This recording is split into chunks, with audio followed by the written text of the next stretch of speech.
All right, folks, it's the Black and Gold Daily Blitz. I'm Tito Jeff Liddell. Follow me on the X at It Happens, where you can find me. Coming to you live from Las Vegas right now. And also go to we're FanStream Sports, powered by DSP Media.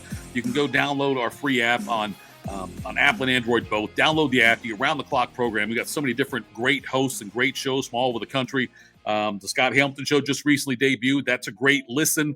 Make sure you check that out. I do the Buckeye Blitz. We also have a Fantasy Football Blitz. There's all kinds of shows that you can listen to and check out that are wonderful. So support us that way. Also go to fanstreamsports.com, and you can go to the Facebook page we have. We can interact with some of the hosts and also other fans of the shows. But like, listen, subscribe, share, do all those things and help us out as we spread the word with FanStream Sports.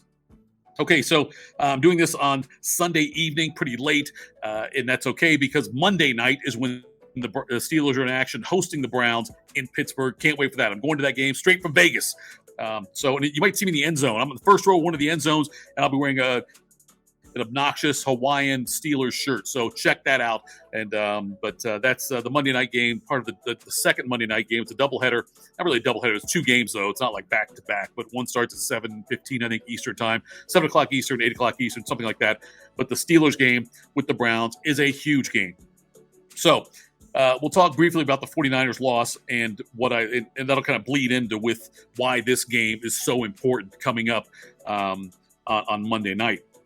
So 49ers game was an absolute disaster, and the Steelers never looked like they were on the same level of talent or just even coaching-wise. I mean, the Steelers were out-coached, outplayed, out-executed, out-everything, you name it. They never got it going on offense. It looked like a totally different team than what we saw in the preseason from the Steelers offense. And I don't know if it's because of this 49ers defense. Part of it could be that, but the offensive line was so bad.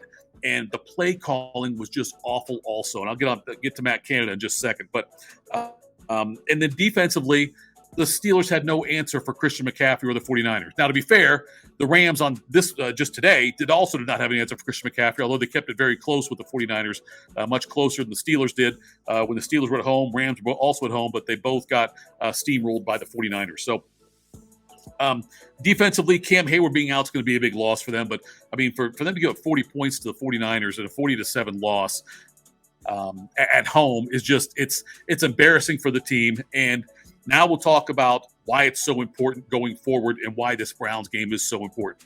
So first I'm going to put, a lot of this goes – it's easy to blame Matt Canada, but I think at some point we have to start either blaming Mike Tomlin or the Steelers brass. So let me explain why. Because Matt Canada last year, as offense coordinator, Matt Canada has not done a great job with this Steelers offense at all.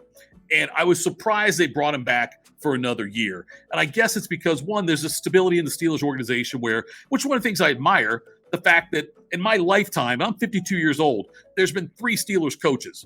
There's been Chuck Noll, there's been Cowher, and now there's been Tomlin. They are loyal, very loyal, usually not to a fault. But with Matt Canada, it might be to a fault at this point because, they brought him back. They're kind of stuck. They're not going to fire him in season. They are stuck with him for this season, for better or for worse. Maybe I'll be totally surprised and he'll turn things around in the Browns game on Monday night. He has to, though. But at some point, you've got to start wondering, is there someone else to blame? Because maybe Matt Canada's just not right for the job, and he shouldn't be in this position. And if he shouldn't be in this position, somebody put him in this position, and at the end of last season decided to bring him back for another year. And that whoever that was, or a combination of whoever that was, they need to be held accountable for that. Because the offense that Pittsburgh showed against San Francisco was pathetic. Najee Harris never got going. Maybe Najee Harris will never be a great running back. Warren looked okay. The passing game, though, the play calling was awful throughout the game and very, very, very vanilla, very conservative, and it showed in the result at the end of that game. So at some point, you've got to start saying, is it Matt Canada or is it somebody else? I'm not calling for Tomlin's head. I love Mike Tomlin. I hope he coaches the Steelers for another 10 years at least. That'd be wonderful. But I wish that somebody would be held accountable for what Matt Canada has done. And it can't be necessarily Matt Canada because he was brought back this year after what we saw last year with the Steelers team. Now, here's why the game on Monday night is so important. The Bengals look extremely mortal. The Bengals are now 0-2. Joe Burrow re-aggravated his calf, and their offensive line looks bad. They lost to Baltimore. The Bengals are 0-2 right now, losing at home today after getting blown out by the Browns and then losing home to the Ravens. The Bengals now 0-2 in the division, including one loss at home. So their offense looked very fractious. They got a punt return for a touchdown. But other than that, their offense was able to move the ball just in the second half, but could not do enough. They could not stop Lamar Jackson or stop the Ravens on third downs when they had to down the stretch. So the Bengals are very vulnerable. The Ravens are undefeated right now. The Steelers can't afford to fall to 0-2 and be 2 games also behind the Browns in the AFC North, especially then losing a division game. They have to defend their home turf in the division if they have any inkling of either maybe winning the division, believe it or not, or making the playoffs. Giving Cleveland a loss on Monday night would be a monumental thing for this Steelers team. How are they going to do it? Well, no Cam Hayward is going to be a big loss for the Steelers. They're going to need to rely on a combination of guys rotating in and out to try to put pressure on Deshaun Watson. Deshaun Watson did not look great against the Bengals. He looked good, didn't look great. But the Steelers are going to have to stop Nick Chubb, and that'll be a big part of it. Amari Cooper looks like he's not going to play for the Browns. That takes away one of their main weapons. So the Steelers really have to hone in on stopping Nick Chubb and not letting Deshaun Watson make plays with his legs outside of the pocket. So it's going to rely a lot on them to put pressure on the quarterback and also for the linebackers to be disciplined and somebody to be able to spy on Deshaun Watson, see what he's doing, and not let him beat them with his legs. Not having Amari Cooper is a big loss for the Browns.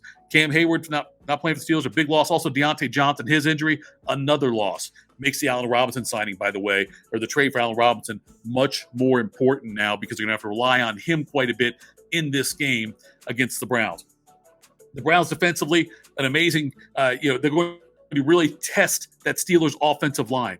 It's a big moment for Najee Harris because Jaylen Warren has looked more dynamic throughout the preseason and even last week against San Francisco. Najee Harris is not in danger of losing his job, but he's in danger of his touch share going down dramatically.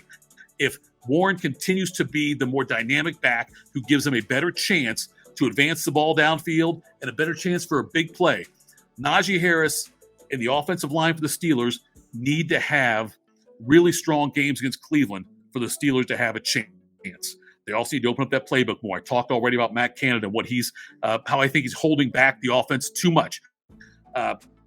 George Pickens needs to hook up with Kenny Pickett. Pat Freiermuth, he needs to be more of a weapon as well for the Steelers. I think he had 3 catches in the game. I know he got dinged up, but 3 catches and a touchdown. The 1 touchdown in the loss to San Francisco, and then Allen Robinson going to play a big role in that as well. But the Steelers, they cannot afford to fall to 0-2, and especially cannot afford to lose a home game to the Browns. I have looked at this game a lot of different ways, and it's going to be a close game. I know the Browns are favored. I don't think the Steelers lost a home game on Monday night since like 1991 or some ridiculous stat like that. But the Steelers are going to have to control the ball.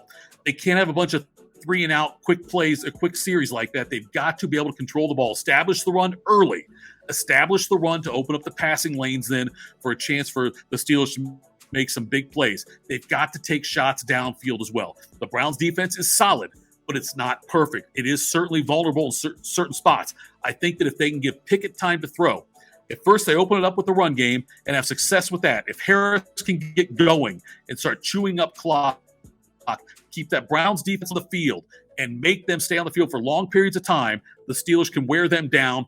And if you get to that point, then we'll get when we get the second half, it could really pay dividends there. I think the Steelers can win this game. I've got the Steelers winning it 20-17. It should be a great, grinded-out AFC North game. These AFC North games all year are going to be fun to watch. When you've got games like that Bengals-Ravens game was fun to watch today.